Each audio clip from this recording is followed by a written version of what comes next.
아멘.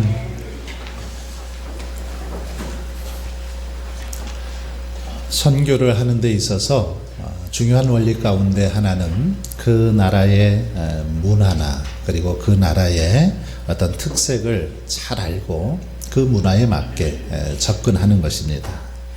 그 나라의 예절이나 식습관, 문화를 알고 그에 맞게 복음을 전할 때 복음을 조금 더 효과적이고 효율적으로 전할 수 있는 것입니다. 중국에서는 생선을 먹을 때 뒤집지 말라고 합니다. 왜냐하면 이 생선을 뒤집어 버리면 복이 나간다, 그렇게 생각을 하기 때문이라는 거죠. 거꾸로 복이 나가버리기 때문에 뒤집지 말고 먹으라. 뿐만 아니라 생선을 뒤집어 버리면 배가 뒤집힌다. 그래서 어부들은 절대로 생선을 먹을 때 뒤집어서 먹지 않는다라는 것입니다. 코로나19가 전 세계로 확산되면서 마스크가 필수품이 되었죠. 마스크 없이는 살 수 없는 그런 세상이 되었는데, 마스크에 대한 이 문화도 동양과 서양의 좀 인식 차이가 있는 것을 볼 수 있습니다. 유교 문화권인 동양에서는 본인의 질병을 예방하기 위해서, 또 다른 사람들에게 폐를 끼치지 않기 위해서 공공장소나 대중교통을 이용할 때 마스크를 쓰는 것, 자연스러운 것으로 받아들이고 또 적극적으로 잘 그렇게 마스크를 착용합니다. 반면에 이 서양에서는 마스크에 대해서 좀 부정적인 인식이 많이 있습니다. 마스크 하면 그들에게 떠오르는 어떤 이미지는 질병 혹은 범죄를 연상시킵니다. 질병에 걸렸을 때나 마스크를 쓰고, 또는 범죄자들이나 쓴다라는 인식이 그들에게 있다라는 거죠. 프랑스의 경우는 테러와 보안을 위해서 이 얼굴에 이 베일을 가리는 거, 베일을 쓰거나 얼굴을 가리는 거, 이것을 법으로 금지하기도 했습니다. 미국 같은 경우도 범죄자나 범죄단체가 얼굴을 가리거나 또는 범죄 사실을 은폐하려고 복면을 쓰는 일들이 많았기 때문에 이것을 금지하는 법이 생겨나기도 했던 걸 볼 수 있습니다. 바로 이런 이유 때문에 서양 문화권에서는 마스크를 쓰는 거 별로 좋아하지 않다라는 거죠. 마스크를 쓰면은 저 사람은 질병 보유자다, 이렇게 낙인 찍히거나 아니면 저 사람은 범죄자다, 이렇게 인식될 수 있기 때문에 잘 쓰지 않는다라는 거죠. 이처럼 동양과 서양, 각 나라와 지역마다 문화가 다르고 전통이 다르고 관습이 다른 것을 볼 수 있습니다. 그래서 어떤 것에 대한 대응이나 해석도 아주 확연하게 차이가 납니다. 똑같은 어떤 사건이지만 이것을 바라보고 해석하는 게 문화에 따라서, 전통에 따라서 다르더라는 거죠. 그런데 여러분, 이런 현상들은 신앙생활에도 나타나고 있는 것을 볼 수 있습니다. 오랫동안 예를 들어서 절에 다니던 분이 예수님을 믿으면 어떻습니까? 그동안 이 절에 오랫동안 다니면서 몸에 밴 그 습관, 관습이 있기 때문에 교회 나와서 신앙생활을 하시면서도 예전에 그 몸에 밴 습관들이 자연스럽게 나타나는 경우들이 있습니다. 그러기에 우리는 복음을 받아들이는 것도 중요하지만 우리의 문화 속에서, 현실 속에서 이 복음을 어떻게 해석하고 적용하느냐, 이것이 더더욱 중요하다라는 거죠. 바른 해석을 통해서 적용을 잘하면 바른 신앙생활을 할 수 있지만, 그렇지 못하면 신앙생활 자체가 흐트러지고 잘못될 수도 있기 때문입니다. 오늘 본문에는 전형적인 유대인이 예수를 믿고 기독교인이 되었을 때 그 유대인의 전통과 복음 사이에서 그것을 어떻게 해석하고 적용해야 되는가를 우리에게 가르쳐 주고 있습니다. 야고보는 복음과 전통적인 율법 사이에서 율법과 경건이 무엇인지 바른 해석과 적용을 통해서 우리에게 가르쳐 주고 있는 걸 볼 수 있습니다. 여러분, 그동안 그 유대인들은 모세의 율법을 토대로 해서 예루살렘 성전 중심, 그리고 제사 중심, 절기 중심의 신앙생활을 해왔죠. 그런데 그들이 예수를 믿고 나서는 그동안의 이런 어떤 전통이 무너졌습니다. 예수 믿는 자들은 오직 믿음으로 예수 그리스도만 믿기만 하면 된다라는 거죠. 이들이 율법 중심의 신앙생활을 할 때는 그냥 율법대로만 따라 살았으면 됐습니다. 그러나 예수님을 믿고 율법으로부터 자유함을 얻었기 때문에 이제는 율법을 따라 살 필요가 없었죠. 그러니 기독교인들은 그런 궁금증이 있었습니다. 그런 고민거리가 있었죠. 이제 우리는 어떻게 살아가야 하는가?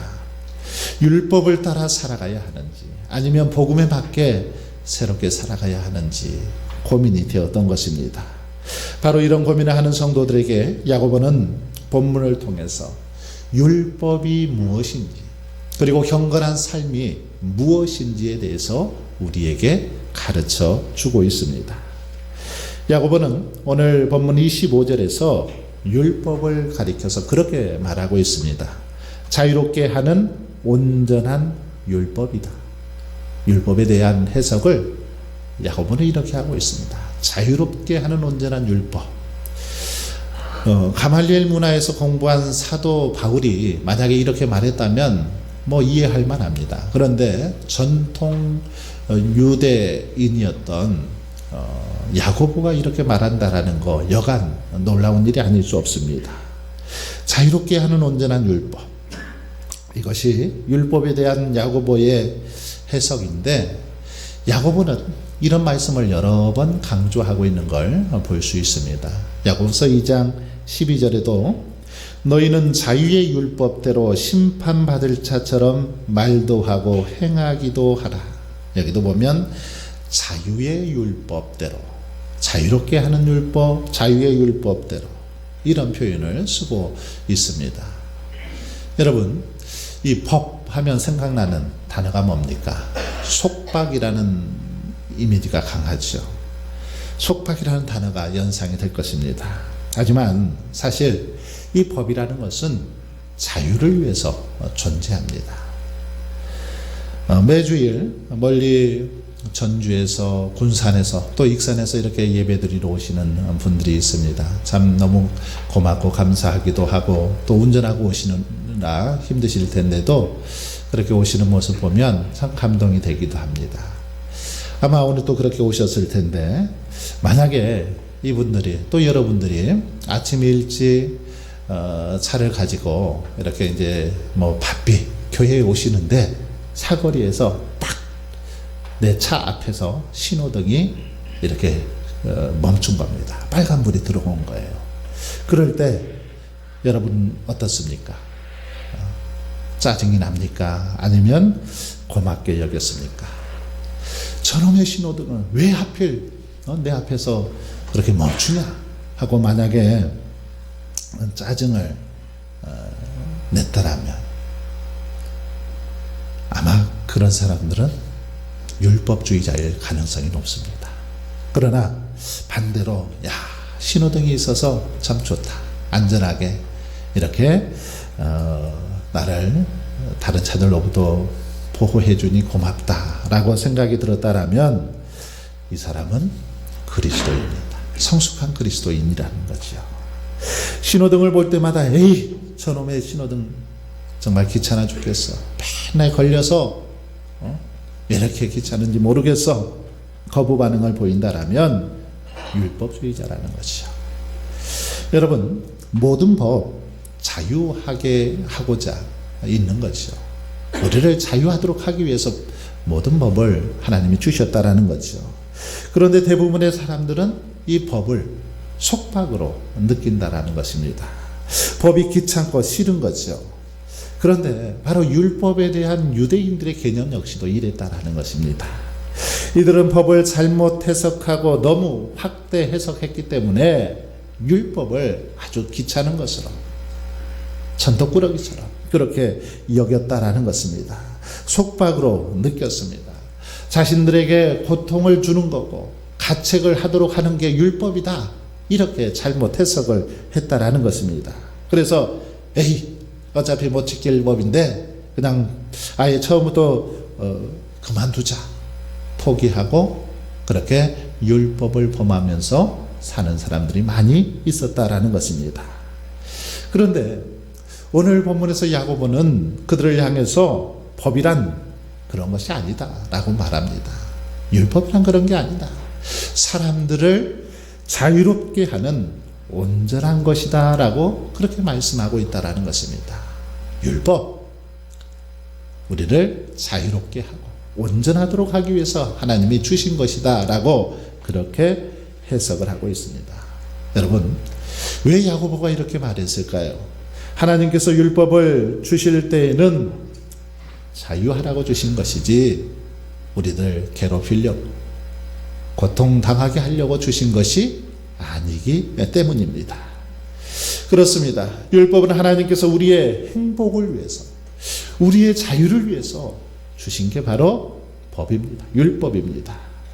한번 생각해 보십시오. 교통법규를 잘 지키면 어떻습니까? 자유합니다. 떳떳합니다. 신호등 잘 지키면 두려울 것이 없죠.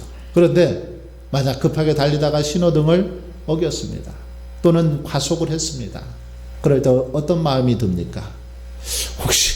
혹시 저 앞에 교통순경이 지켜보고 있지 않나? 혹시 단속 카메라가 있지 않나? 두리번 거리죠. 그러면서 머리가 복잡해집니다. 바로 이것이 속박이라는 것입니다. 여러분, 이렇게 법을 잘 지키면 자유롭지만 법을 지키지 않으면 그것 때문에 걱정이 되고 염려가 되는 거죠. 법을 잘 지킬 때는 그러나 두려울 게 없습니다. 자유롭습니다. 율법도 바로 우리를 자유롭게 하기 위하여 주셨다라는 게 바로 야고보의 해석인 거죠. 뿐만 아니라 하나님께서 우리에게 율법을 주신 이유는 우리를 사랑하시기 때문에 주셨습니다. 그렇습니다. 살인하지 말라고 하신 율법, 이것은 바로 우리의 생명을 지켜주시려고 하나님께서 주신 바로 법이죠. 간음하지 말라 하신 것도 같은 맥락입니다. 이것은 우리의 순결을 지키고자 하시는 하나님의 사랑 때문에 이런 법을 주신 것입니다. 그러니 율법이 얼마나 고맙습니까? 감사하지요. 거짓 증거하지 말라. 이것 역시도 우리의 인격을 보호하시고자 하시는 하나님의 사랑 때문에 이런 법을 주셨다라는 것입니다. 이처럼 율법, 이것은 하나님의 사랑입니다. 하나님의 사랑, 이것이 바로 그리스도의 해석이요 야고보의 해석이었다라는 거죠. 그러므로 우리는 율법을 하나님께서 우리를 자유롭게 하시려고 주시는 선물이요 사랑이다, 이렇게 믿어야 될 것입니다. 이렇게 믿고 고마운 마음으로 율법을 대해야 된다는 것입니다. 그럴 때 율법을 잘 지킬 수 있고 율법 안에서 자유를 누리게 될 줄 믿습니다. 이제 본문에 보시면 특별히 야고보만의 아주 독특한 그런 용어가 등장하고 있습니다. 바로 율법을 자유롭게 하는 율법이라고 했을 뿐만 아니라 온전한 율법이다라고 그렇게 표현하고 있습니다. 이것은 율법 자체의 온전성을 말하죠. 이 온전한 율법. 율법 자체의 율법의 그 온전성을 말하는데 여기에는 몇 가지 의미가 있습니다. 먼저 이 율법은 완전하다라는 그런 의미가 있습니다. 하나님의 율법, 이것은 완전하다, 그런 의미입니다. 왜 그럴까요? 이것은 하나님께로부터 왔기 때문이죠. 율법은 하나님께로부터 나왔기 때문에, 하나님이 완전하시기 때문에 율법 역시도 완전하다라는 것입니다. 율법이 때로 마음에 들지 않을 수도 있습니다만은 그것은 내 잘못이지 율법이 잘못된 것이 아닙니다. 율법은 완전한 것입니다. 그리고 또 이 말은 율법은 실현 가능하다라는 그런 뜻이기도 합니다. 온전한 율법이라는 것은 이 율법은 실현 가능한 율법이다라는 말입니다. 결코 불가능한 율법이 아닙니다. 때문에 누구도 지킬 수 없다고, 불가능하다고 비난해서는 안 된다라는 거죠. 사람들은 흔히 죄를 짓고 나서 뭐라고 평가합니까? 뭐라고 합니까? 인간이라 나약해서 어쩔 수 없었다. 연약해서 어쩔 수 없었다. 그것은 법이 나쁘다. 그런 규정 자체가 나쁜 거지. 뭐 사람이 뭔 잘못이 있냐. 이렇게 종종 말하죠. 그러나 그게 아닙니다. 법이 나쁜 게 아니라 내가 지키지 못한 게 나쁜 거죠. 여러분, 이렇게 야고보의 해석처럼 율법은 우리를 자유롭게 하는 법이요 온전한 법입니다.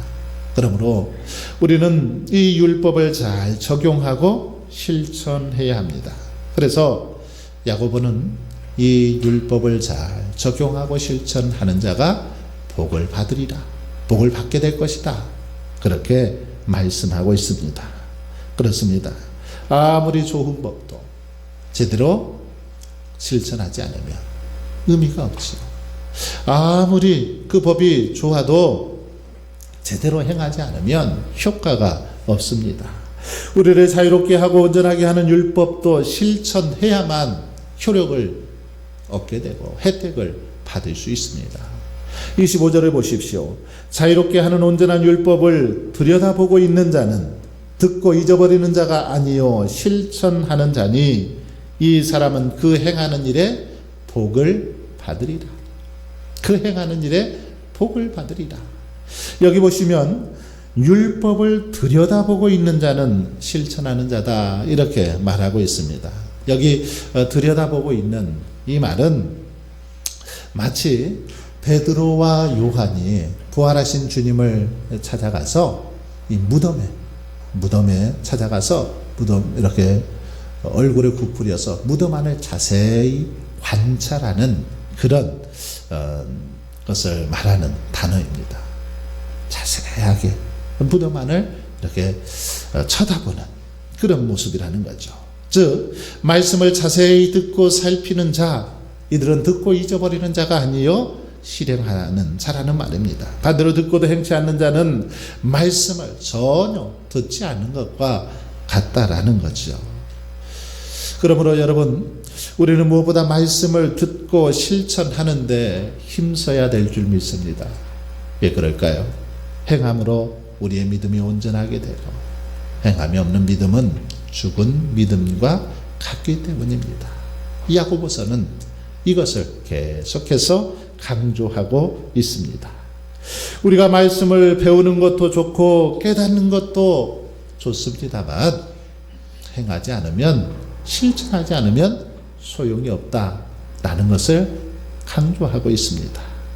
알면서 실천하지 않고 깨닫기만 한 율법, 아무 능력이 없습니다. 오히려 그것은 우리 자신을 심판하게 됩니다.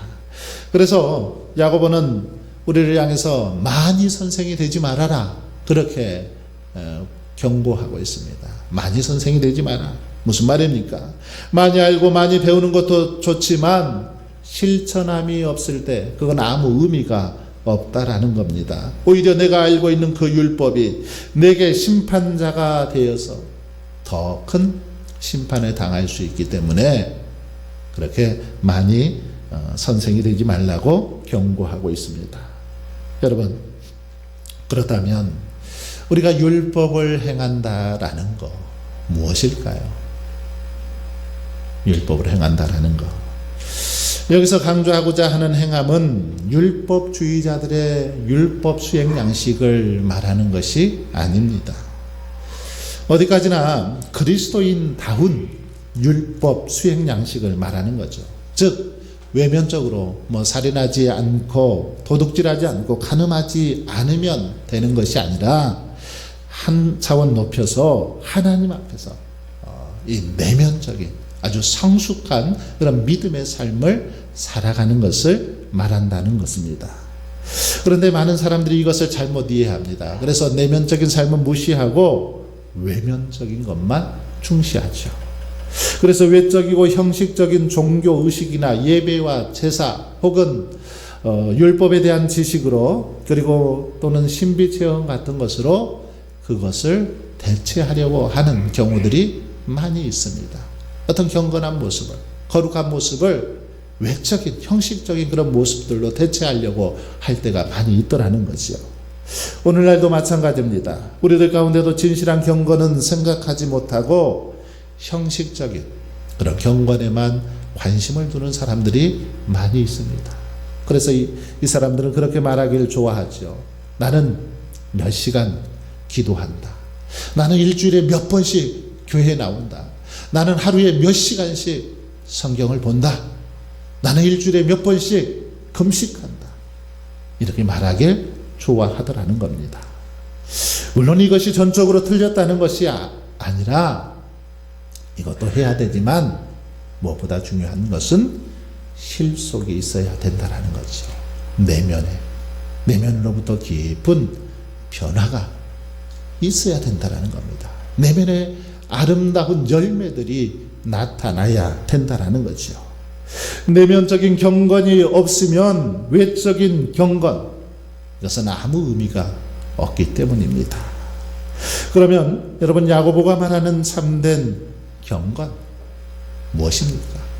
어떻게 하는 것이 참된 경건의 모습입니까? 오늘 본문에서 야고보는 참된 경건에 대해서 세 가지로 답을 하고 있습니다. 첫 번째입니다.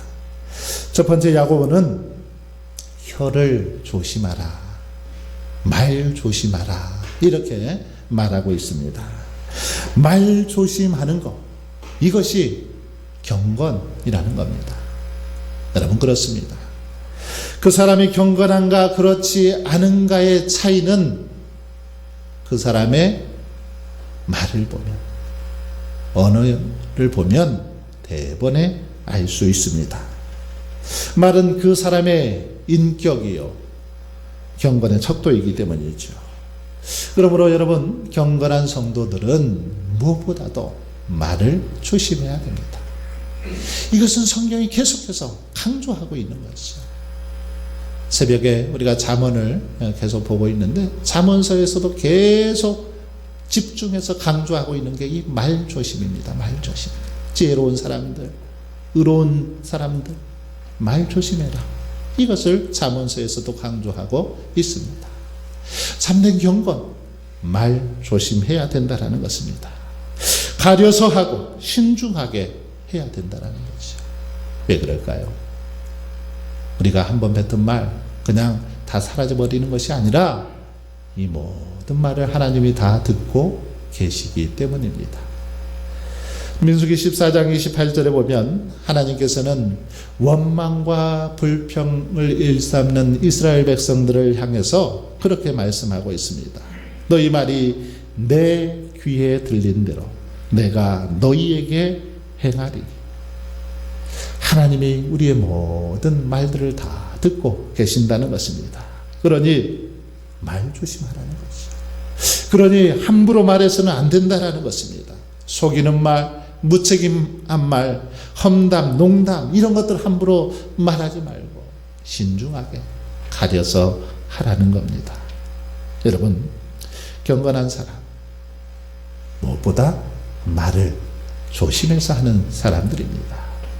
그래서 야고보는 누구든지 스스로 경건하다 생각하며 자기 혀를 제갈 물리지 아니하고 자기 마음을 속이면 이 사람의 경건은 헛것이다, 이렇게 말하고 있습니다. 혀를 제갈 물리지 않으면 그 사람의 경건 다 헛것이다, 이렇게 말씀하고 있는 것입니다. 두 번째로, 참된 경건은 고아와 과부를 그 환난 중에 돌보는 것이라고 말씀하고 있습니다. 구약 성경에 보면 고아와 과부는 구제의 대상이요, 긍휼히 여김을 받아야 할 대상의 대명사가 바로 고아와 과부입니다. 그러나 본문에서 꼭 고아와 과부만을 지칭하는 것 같지는 않습니다. 경건한 사람들은 이 땅에서 가난하고 소외받고 어렵고 힘들게 살아가는 사람들, 그들을 돌아보아야 한다라는 것입니다. 주님의 사랑을 실천하는 것, 이것이 경건의 모습이라는 것이에요. 눈에 보이는 이웃을 돌아보지 못하면서 어떻게 보이는 하나님을 우리가 사랑한다고 말할 수 있겠습니까? 하나님을 사랑하고 섬긴다라면 우리 눈에 보이는 어려운 이웃들, 고통 가운데 있는 자들, 그들을 외면하지 않고 그들을 사랑으로 돌보고 섬겨야 된다라는 거죠. 바로 이것이 참된 경건이라고 야고보는 가르쳐주고 있습니다. 마지막으로 참된 경건은 자기를 지켜서 세속에 물들지 아니하는 것이다 라고 말하고 있습니다. 하나님의 자녀로서, 하나님의 백성으로서 이 나 자신을 지켜야 한다라는 것입니다. 세속에 물들지 않도록, 세상 유혹에 넘어가지 않도록 우리 자신을 잘 지켜야 된다라는 것입니다. 바울은 자신을 지키기 위해서 부단히 노력했음을 볼 수 있습니다. 고린도전서 9장 27절에 보시면 내가 내 몸을 쳐 복종하게 함은 내가 남에게 전파한 후에 자신이 도리어 버림을 당할까 두려워함이로라. 무슨 말입니까? 다른 사람은 구원한 후에 혹시 자신이 버려질까 봐 두려워서 이렇게 늘 자신을 쳐서 복종시켰다라는 것입니다. 다른 사람은 전도해서 구원해 놓고 혹시 자기는 버려질까 봐 늘 하나님 앞에서 자신을 쳐서 복종시키는, 훈련하고 연단하는 그런 삶을 살았노라는 그런 바울의 고백입니다. 여러분, 한번 나의 몸을 생각해 보십시오. 가만히 내버려두면 어떻게 됩니까? 동물처럼 별의별 짓을 다 하죠. 게을러지고 마구 먹으려 하고 제멋대로 행동하는 게 우리의 육체입니다. 우리의 몸이지요. 그러므로 경건한 삶을 살기 위해서는 우리 몸을 다스려야 됩니다. 의지를 가지고 우리의 마음을 다스려야 되죠. 하나님 앞에 기도하며 부르짖으면서 우리를 잘 지켜나가야 된다는 것입니다. 그래서 세속에 물들지 않도록 하는 것, 이것이 경건한 자들의 모습이라는 것입니다. 사랑하는 성도 여러분, 이와 같이 참된 경건은 말을 조심하는 것입니다. 내 이웃을 돌아보는 것입니다. 뿐만 아니라 세속으로부터 우리 자신을 지켜 살아가는 것입니다. 우리의 인격, 우리의 마음을 세속에 물들지 않도록 잘 지키는 것, 참된 경건입니다. 사순절을 보내면서 한번 우리의 모습을 다시 한번 점검하고 돌아볼 수 있기를 바랍니다. 그래서 저와 여러분이 참된 경건의 삶을 통해서 경건의 모양은 있으나 능력이 없는 이 세상에 저와 여러분이 참된 경건의 능력을 온전히 회복하셔서 정말 주변의 많은 사람들에게 그 경건의 능력을 온전히 선포하고 증거하며 살아갈 수 있기를 주님의 이름으로 축원합니다.